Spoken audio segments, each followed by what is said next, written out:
If you're in this business because you want to just supplement your income for retirement, it is a very different business strategy than living on the money. This is the biggest time portion of it, but if you do it right, it should be the least amount of time for you if you do it right. There's essentially 6 things that I think that everybody needs to systemize and simplify in their business in order to be able to do pretty much this entire business simplicity. So for me, I broke it down. Business strategy is number 1. Why are you doing this business? What's the purpose of it? If it's to do 10 houses, 20 houses, it's to keep the houses. Is it for retirement? What is your purpose in the business? Is your purpose to be an active investor in it, or is your purpose to be a passive investor in it?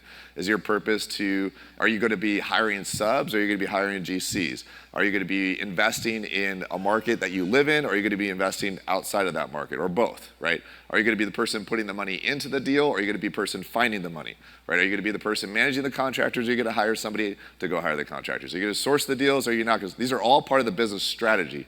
And what's the point, right? Is it to be able to flip one house so you can keep one? Is it to flip 3 so you can keep one? Is it to keep none? Is it to keep all of them?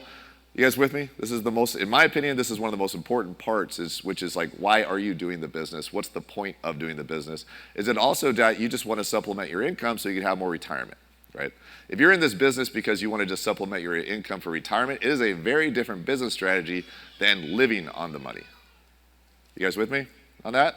It's a very different business strategy. It's not the same. So you can actually take more risk depending on which one you're on. But you get that figured out, then you got acquisitions. We all got to find a deal to be able to buy it. What's our process to be able to acquire the deals? We got to keep that pipeline going. And then once you find that pipeline, you got to be able to fund it, right? Be able to pay for it, transaction coordinate it. You start doing multiple projects at a time. You have transaction coordination on the sale and refi side, but you also have transaction coordination on the buy side. You have inspections going on. You have title and escrow issues. You have all sorts of stuff happening. And when you're doing one, not a big deal. You start buying multiple at a time and start having multiple projects on the back end closing up. It starts to become kind of messy, okay? Funding as well, you're constantly having to get more money and so forth, not just your own money, but other people's money too. So having processes and systems for that is crucial. And then planning, a lot of us skip this step. So there's one of the most common questions I have is how do you run multiple projects at a time? This is actually the key here. It is planning, it's not rehab, it's planning the rehab. In my opinion, that's one of the most crucial parts, which we'll get into some of that today. And then rehab and construction, which is just completing the plan and actually following through it. This is the biggest time portion of it, but if you do it right, it should be the least amount of time for you, if you do it right. And then of course, disposition and stabilization. It's either keeping it or selling it. Cool? If we do all those things in order and we do it all right, essentially, in my opinion, you should have, it all starts with acquisitions once you have the business strategy, but every single step should be helping the other step higher up. As you get better at acquisitions, it makes funding and transaction easier, it makes planning easier, it makes rehab easier, and then the end is easier. So it builds up on stuff. That's why we built it that way. I'm most proud of the fact that I learned how to make this on Canva. So that was kind of a big deal. So, all right. Because the truth is, like, more houses equals more money, right? No. In fact, it actually can make you less money. That's the fact. So when our systems and our processes aren't in alignment with what we're doing, and they break, because they do break at certain levels, right? You see this with construction a lot. You see this with a contractor. You get an amazing, just like awesome contractor, right budget, right timing with you. They work well with you, all those things. So you give them a house, they crush it. All right, man, this guy can really do it. So let's give him like 3 houses, and they crush it, right? Let's give them like 4 houses at a time. They fail at all 4. Everything goes to crap, right? And you wonder, what happened to this guy? This guy sucks. It has nothing to do with that. It's that their systems only allowed them to handle 3 at a time. And a 4th one messed them up because maybe it's like him, his uncle, his brothers and stuff, and a truck, and they can handle like a couple projects at a time. But a 4th one, that spread them out too thin and they all go to crap. Has anybody had anything like that happen to them in their business with contract? Yeah, absolutely. It happens, right? Happens to them, and it happens to us too. We think like we can do 2 at a time, 5 at a time, and at some point, our systems break. And we have to reiterate that over and over again. Sometimes we buy outside our buy box, and it breaks our systems as well, which has happened to me, and I'll get through that as well. So it's not about more houses, it's about better processes and better systems to help you do more houses. I know people that are here that do 1 house and make way more money on that 1 house than somebody that does 10. You can actually narrow and niche down on this. You don't have to do a whole bunch. It just depends on how well you do that 1. You guys with me? So it's better to do all of it, right? If you can. So back to this. You see, you can't succeed this way. And because we can't succeed this way, we got to change some things up. right? We got to like focus on making it simple and so forth. So if we want to invest like a pro, right, then you have to be able to fund, manage, and buy multiple projects at a time. So how do we actually do that?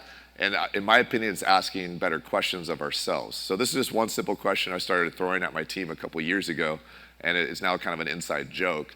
So whenever like, hey, should we do this? How do we solve this problem? And the question is like, well, what would a real business do? Oh, a real business would hire somebody, or a real business would have, put a marketing team on selling tickets or whatever, like all these things. They would store stuff in a Dropbox file and not just like some random, like leave it in the email, right? So all these little aspects, it's almost kind of comical if you think about it when you're looking at our own businesses internally. It's like, man, how do I build a process for that? I just go, well, what would a real business do, right? I don't know. I think it solves a lot of problems just asking that question. But in reality too, it's just like in this business, a lot of us didn't start this business out like doing a business before, right? We just maybe had a job, or maybe we read a book, or maybe we bought a program or something, and we just like got into it. And we started kind of making it up as we went, or copying other people. Everybody else do that? Or am I the only one? Yeah, we all do it. I still think to this day, there's only one assignment contract that's ever been made by an attorney, and that everybody's just ripped it off from each other and stuff over the time, right? And I totally believe that. So, but we rip off and duplicate from each other all the time, right?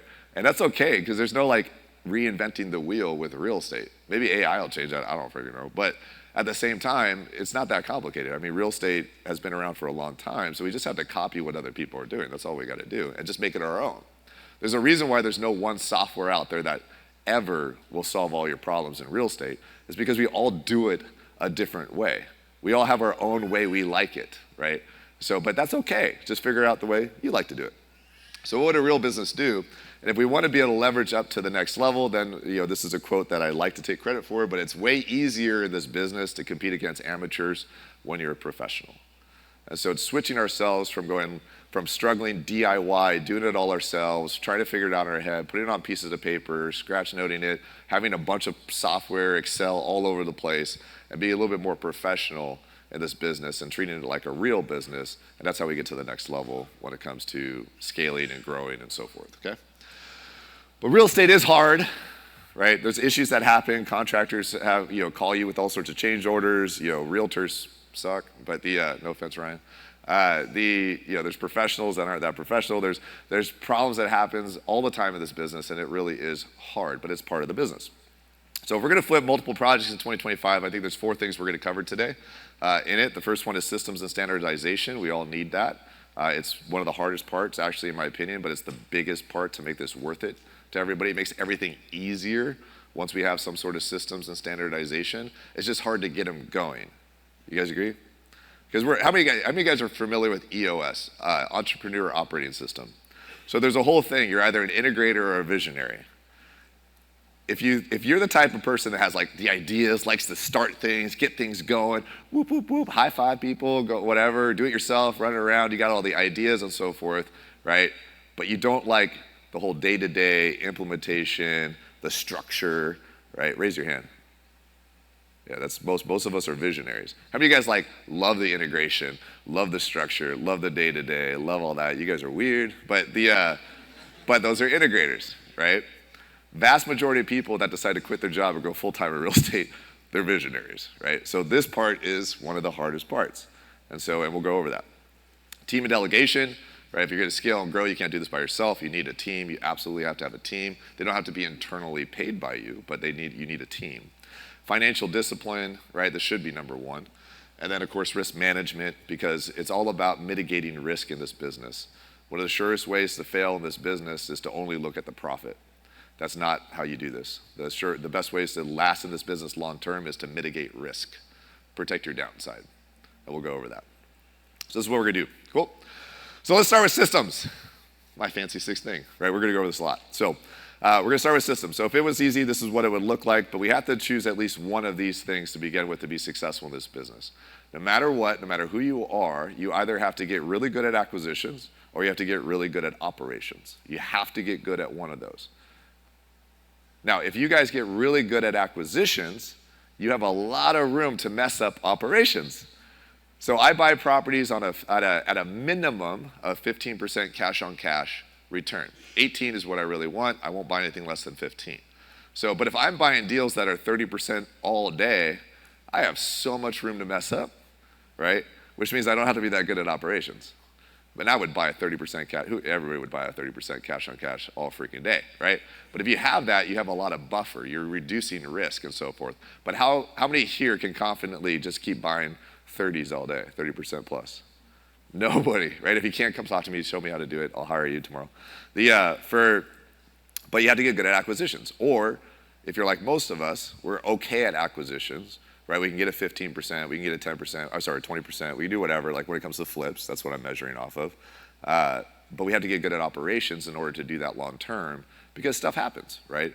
And we have to know that, hey, if I buy a house, it's a $100,000 rehab, not a $140,000 rehab, right? If I buy a house, I know I can get this done in 3 months, not 8 months, right? That's the only way to scale, so you have repeatable steps in business to be able to do over and over and over and over again, okay? So get good at one of those. It's way cooler when you get good at both of them, but it's typically not the same person. So for me, in my business, what I learned a while ago is I'm gonna hire out acquisitions, right? I need somebody else to do that. And so I'm good at the operations, but somebody else needs to be better at the acquisitions, and that's fine. And you could pay just for the acquisitions and keep the deal for yourself. There's a lot of ways that you can do this. So back to this, right? This is the main portions that you have to systemize and process out more than anything. If you go from acquisitions, funding, planning, rehab, it all starts with acquisitions. When we go to underwrite the deal, we're not gonna get too much into that today. I'm gonna more focus on planning and rehab. But if we're looking at these aspects here, we need to systemize it out. It's really, like I said, this is the part that messes this all up. And that part there is this part, that part there is these two here, rehab, construction, and planning, right? This is what stops a lot of us once we start getting going. They're not here, right? But they're good friends of mine. They usually come to this event. When they first started out, they worked for Microsoft, and them and a couple friends decided to buy a deal in Washington, and they crushed that deal while they were working full-time in Microsoft. So naturally, when you do really well on one deal, you then spend the next 2 months buying 9, right? Which is what they did. So because you do it once, why wouldn't it work 9 more times in a very short period of time while you're working full-time at a job? So they did, right? That one that they did that went really well, it was about a 4-month turn. And the 9 that they bought, can anybody guess how long it took them to finish the first one? Close to a year. You're absolutely right. It got pretty bad, actually. And then they were like the rising stars. Everyone was at the meetups like, you guys are crushing it. Man, I met them. I'm like, oh no, you guys are in trouble. Like, when I didn't say that to their face because I didn't know them, but I was definitely thinking it.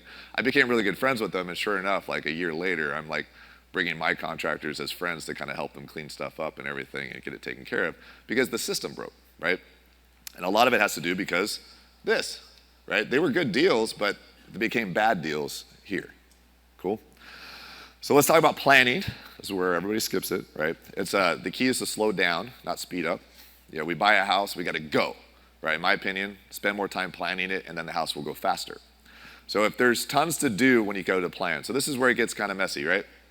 If you're going to go plan out and systemize and process out a planning process, this is a list of pretty much everything I could think of just for planning a rehab, right? And I'll zoom in for you guys.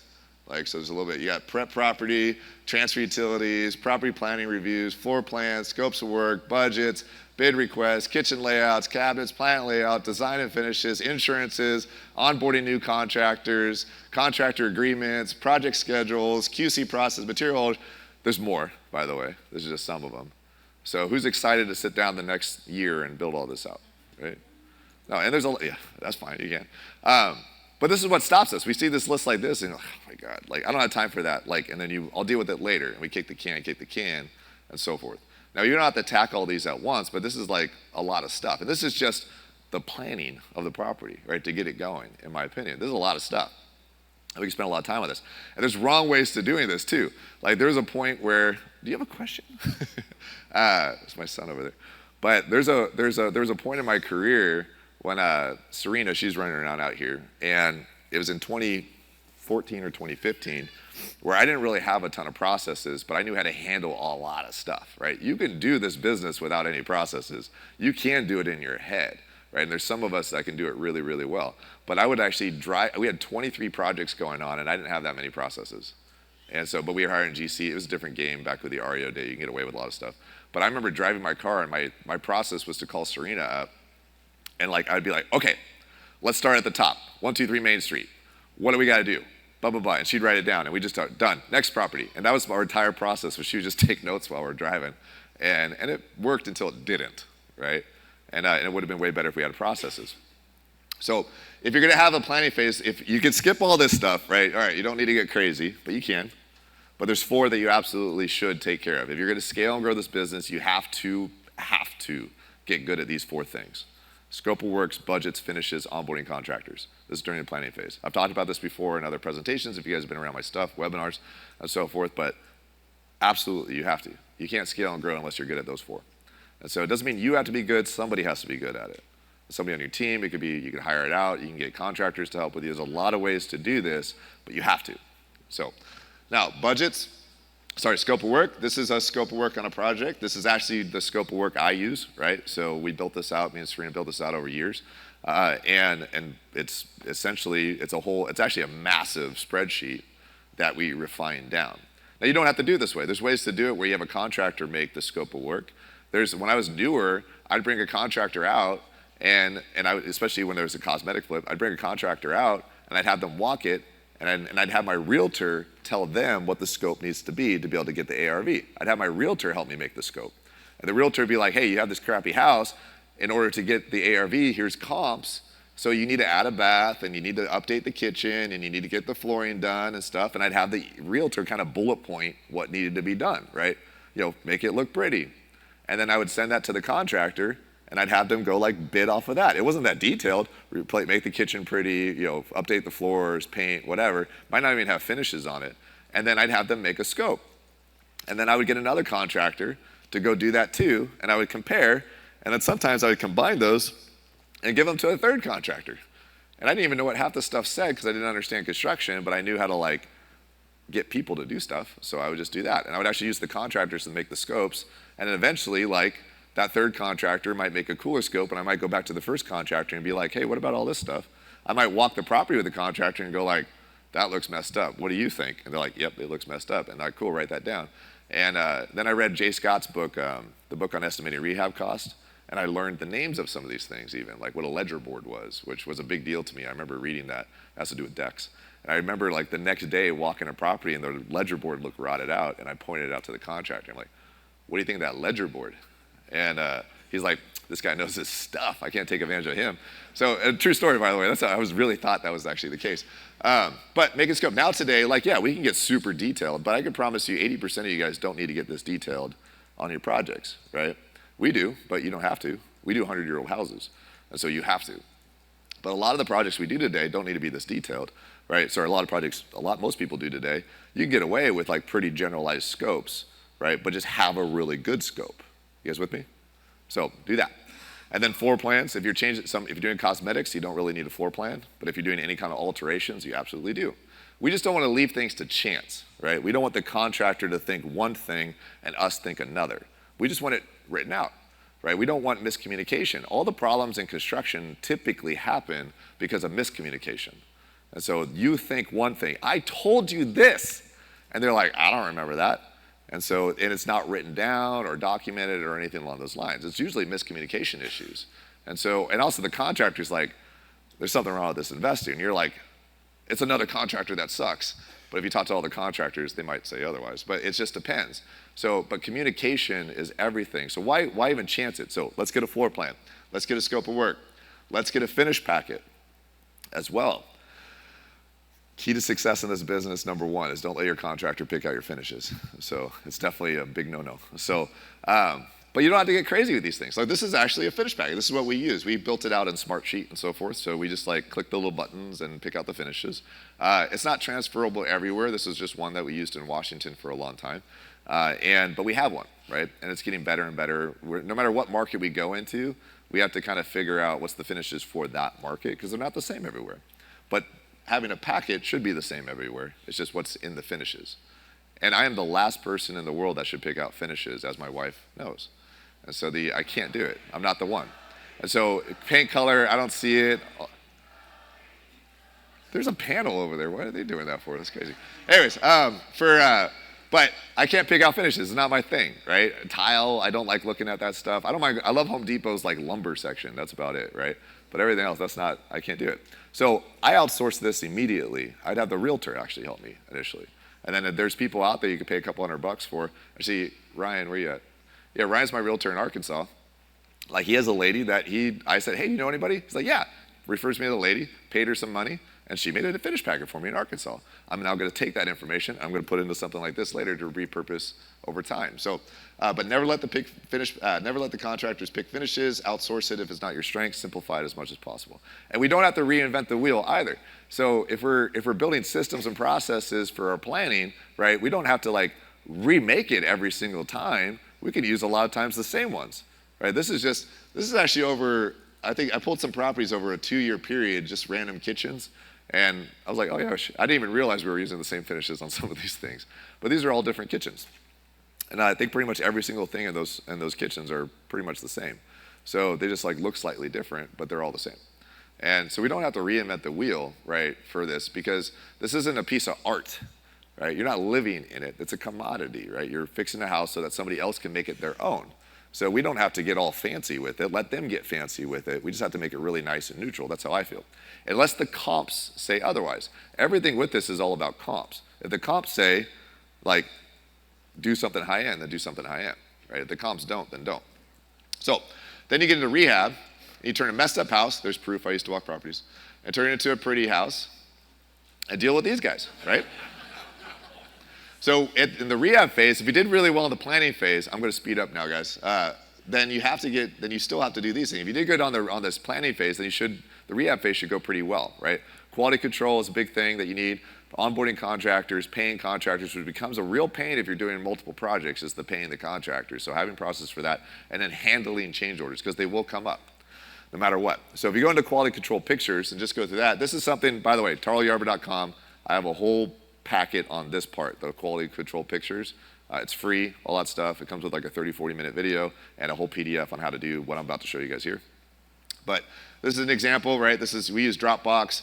You go to rehab pics on a property. Here's every single week we take photos, right? This is an older project because I had it on a presentation, but November 4th, 2022, we did tile. We took 75 pictures that day, pictures of the tile. Part of the QC process for us is just taking pictures of everything.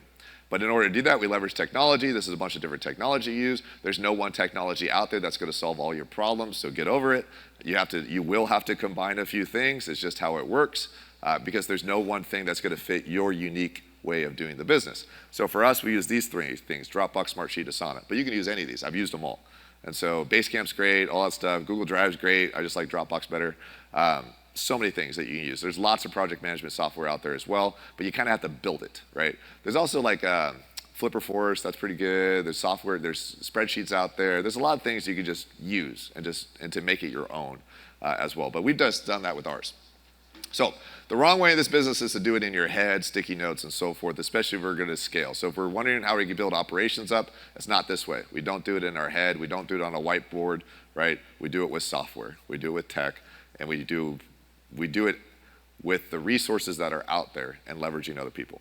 So we have to have scalable, systemized business, or scalable, duplicatable processes. There is a webinar that is on your guys' sheet. That's where I'm going to go into way, way more detail. If you guys want to go to the webinar, it's June 11th on just the systems, because we're moving on to something else, right? The whole webinar, 90 minutes, is just going to be on those 6 stages the whole time, and that's it. Cool? It is also on a little handout, too. So next, team and delegation.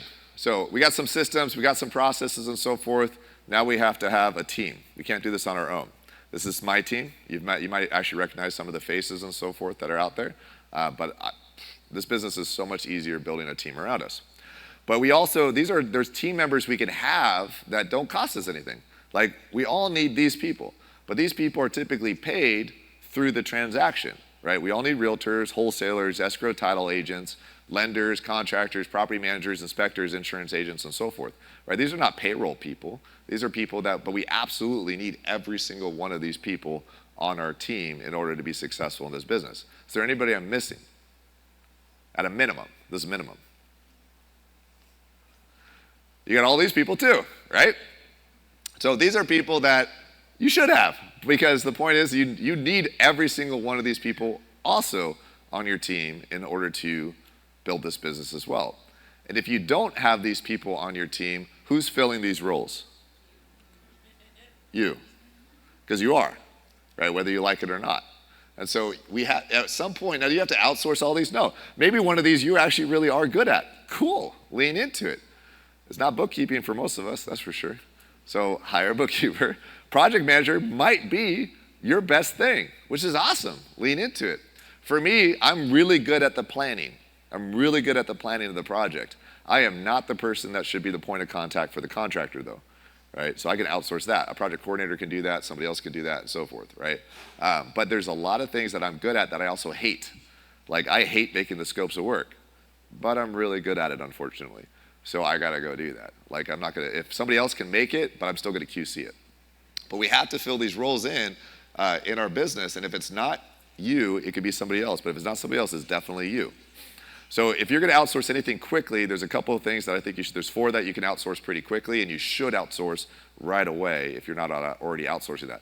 Bookkeeping, I've already made fun of that a few times. Absolutely bookkeeping, take care of your books, get them reconciled weekly, not monthly. Weekly is actually cheaper than monthly. Monthly, your bookkeeper is gonna sit there and like have to sit down and get caught up and then send you a fat reconciliation list every single month, right? And you're like, oh, I don't have time for this, and whatnot. Weekly, it's a much smaller reconciliation list, and it's your bookkeeper gets used to everything, and they're gonna be able to reconcile faster. So get people to do it weekly, not monthly.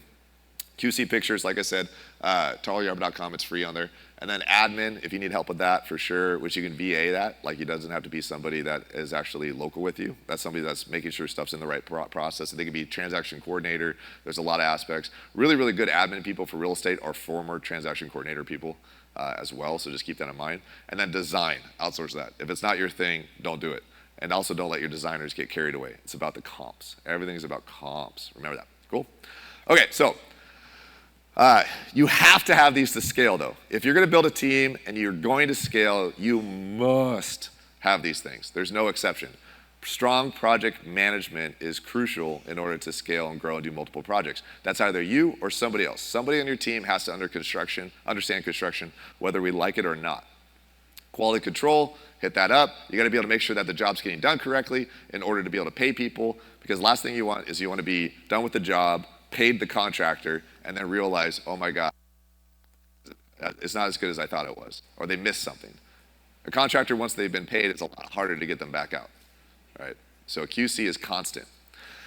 Reliable contractor network. We have to have a deep bench of contractors. Whether we're using them or not, we have to have those relationships, especially if you're out of state, especially if it's not in your market, right? The last thing you want to do is fly out on an airplane every time something goes wrong, right? So we have to have that bench. So we keep a spreadsheet of like, these are the guys we like, these are the guys that are cool, sorry, these are the guys we use, these are the guys that are cool, that'll pick up the phone if we call them, and these are the people we heard about.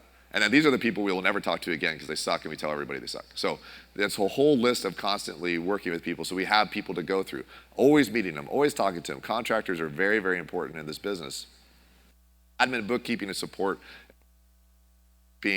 Bookkeeping is a massive, massive thing, like I've already hit a home on, right? But having that admin support, being able to pay contractors, getting paid on time. You want to keep contractors loving you for life, you pay them on time, right? And making it easier for you. If you have subs, like if I showed you guys some of our old accounting sheets where we'd have 20, 30, 40 lines just on like the beginning of the project, something wrong with my mic. By the end of the project, we might have 150 plus entries on one project. Good, all right. We might have 150 entries just on one project for paying contractors. If you're doing that times 10, that sucks, right? If you're the one writing the checks all the time. So getting that outsourced and having a good process for accounting is super crucial. And then if you're building a team, you have to be able to stay in your lane.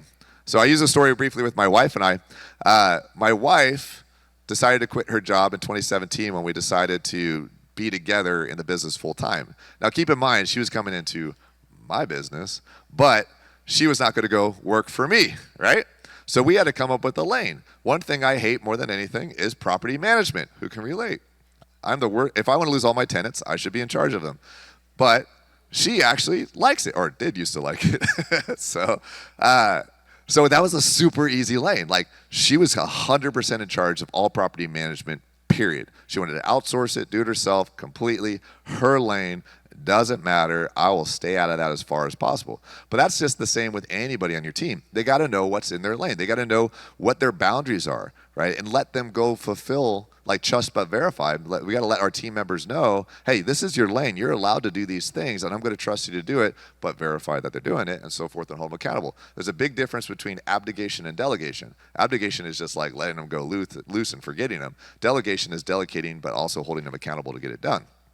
But building lanes in our business is crucial as we're building a team, right? Let people do what they're supposed to do, and then have a way that they understand what their lane is, and train and develop them to become better and better and better at what their lane is. And then over time, this business becomes a lot more successful, because there's essentially two ways to hire somebody, but you're writing a check for both ways. You're either hiring somebody that you can train up, and the way that you're writing a check on that one is that you're training, you're putting your time, energy, and effort, and they're learning on your dime. Or you're writing a check the second way because they already know how to do it and they're more expensive.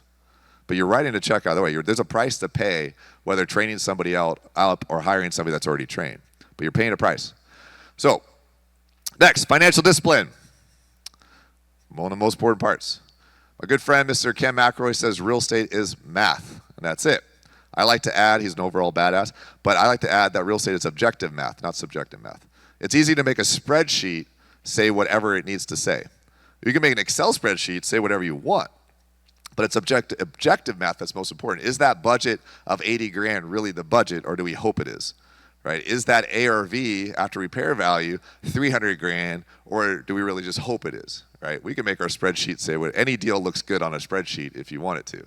But objective math. Do we have comps? Do we have 3, 4, 5 comps? Do we have multiple bids? Do we understand how much the project is actually going to cost? Are we getting it for a good deal? What's our cost of our financing? How long is our project actually going to take us? All these things are objective mathematical equations, and then we just got to go make it happen. You guys with me? So objective math is everything. So house flippers fail because of poor business cash flow management. This is like projections, knowing where their money's going.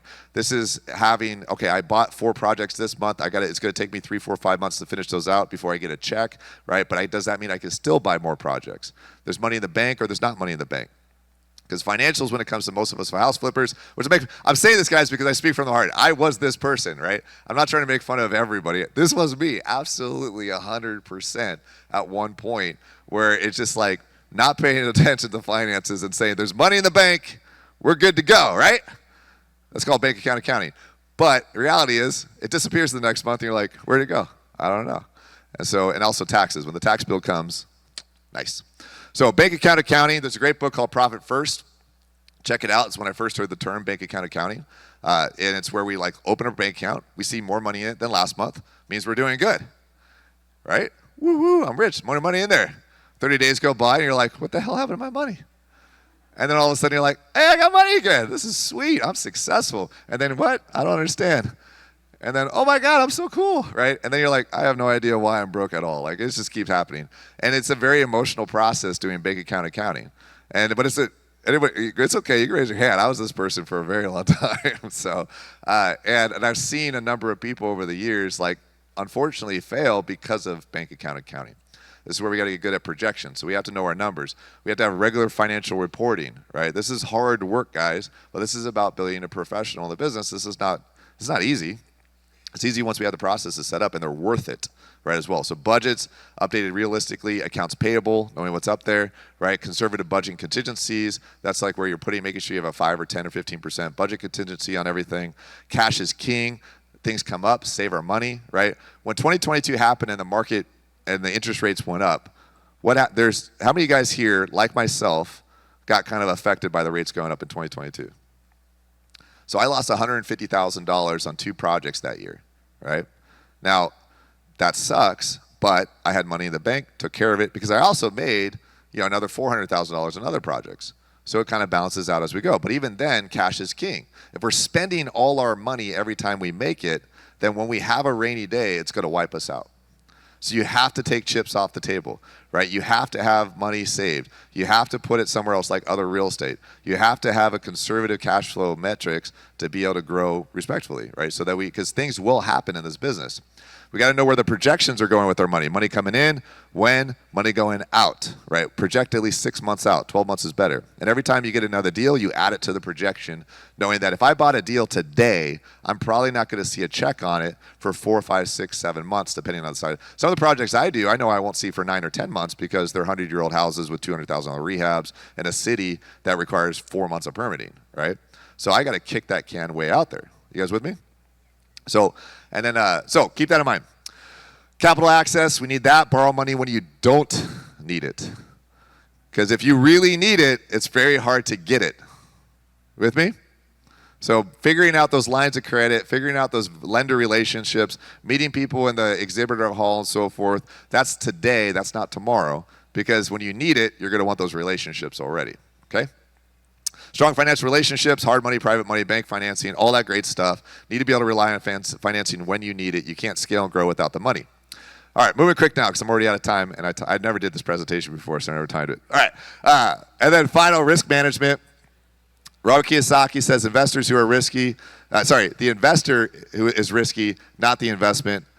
This is proof that I know him. Yay. Anyways, I read Rich Dad Poor Dad when I was 17. He was somebody I always wanted to meet. I just think it's super cool now that he gets to be on my stage at Limitless. But, all right, mitigate risk. Protect the downside first. That's key. It's about the risk, not the profit. So it's easy to look on a spreadsheet saying like, woohoo, I got $1 million house I'm going to make 100 grand on. Quick, what's the margin on that? 10%. To me, that's risky. So 10% margin is risky because $1 million house can go to 950 pretty easily, and a $100,000 rehab budget can go to 125 pretty easily. And all of a sudden you're making no money, or almost no money. So buy box. This is how you prevent risk. Get a buy box. These are the aspects. We're going to go into a lot of this on my webinar, so if you guys have more time, we have a lot of, I'll probably spend 2 hours at that webinar. Buy box, break that all down. If you get to know fast, saying no is easy when you know exactly what to say yes to. If you buy outside your buy box, then you'll buy one of these houses like I did, which was this was back when I used to do $80,000 rehabs. I decided to buy a $300,000 rehab one day, and it became a nightmare and screwed up the rest of my projects and so forth. So never did a house like that before. It could break your system, distract your team, stretch your resources, delay other jobs, and create a large opportunity cost when you buy outside your buy box. You're supposed to grow your buy box, not just all of a sudden jump buy box, okay? It could totally mess up your entire process and so forth. So mitigate risk, multiple exit strategies, less stressful. Burrs have 2 exit strategies. So if you guys go to do a burr, every single burr has to be a good flip first before it's a good burr. So if you automatically are trying to buy properties out of the burr, you already have 2 exit strategies, just in case. And then last, adaptation. Something's always going to go wrong. One of the best ways to reduce your stress in this business is to just know that things are going to go wrong. It's when you think everything's going to go right that the stress comes up when things go wrong. Just flip that. Just know something's going to go wrong, and it's a lot less stressful, right? Maybe you shouldn't think that way, but it's how I think. So something's always going to happen. Floods. This is a great, when you install the toilet and the door doesn't close after you install it. This is my very first red tag because you didn't pull a permit, right? Everybody pulls permits, right? No. Okay. And then everybody has a plan until they get punched in the mouth. So you got to adapt. We got to see it, deal with it, learn from it, document it, and so forth. And we got to expect it because it is going to come up. And right now, there's a lot of disruption in the market. And so it's more important right now than ever for us to get good at some of the stuff that I was talking about today, because we can't bet on the market to save us anymore. We can't have it erase our mistakes and all of a sudden get 100K over ask or 10K over ask or 20K over ask. If anything, you're going to pay 3, 4, 5, 6% in contingencies to people and stuff like that to be able to sell the house. But because of that disruption, there's also opportunity because you make money when things are disrupted. This is when the competition goes away. This is when everything's on the market and sitting there. This is when you could buy more and more deals that nobody else is doing. But you have to have faith in your process. You have to have faith in your systems, and you have to have faith in the long term in this business, because it's like dollar cost averaging. Market's going to do this. But if you're always constantly working on your processes, yeah, the market might dip, but you're being protected because you're adapting, you have great processes, you know what's up, right? And when the market goes back up, you just reward on it. So watch your market, be proactive. Make sure you guys follow these 5 things, which is adaptation. And everybody say out loud, I'm a real estate investor. But for the most part, this looks like a nice, clean little house. And this, okay, maybe we're not gonna be able to negotiate too much on. This is the exact same house. This is what was inside the house. So, don't judge a book by its cover. When we roll up on a project, there's some big exterior red flags that we're looking for right away.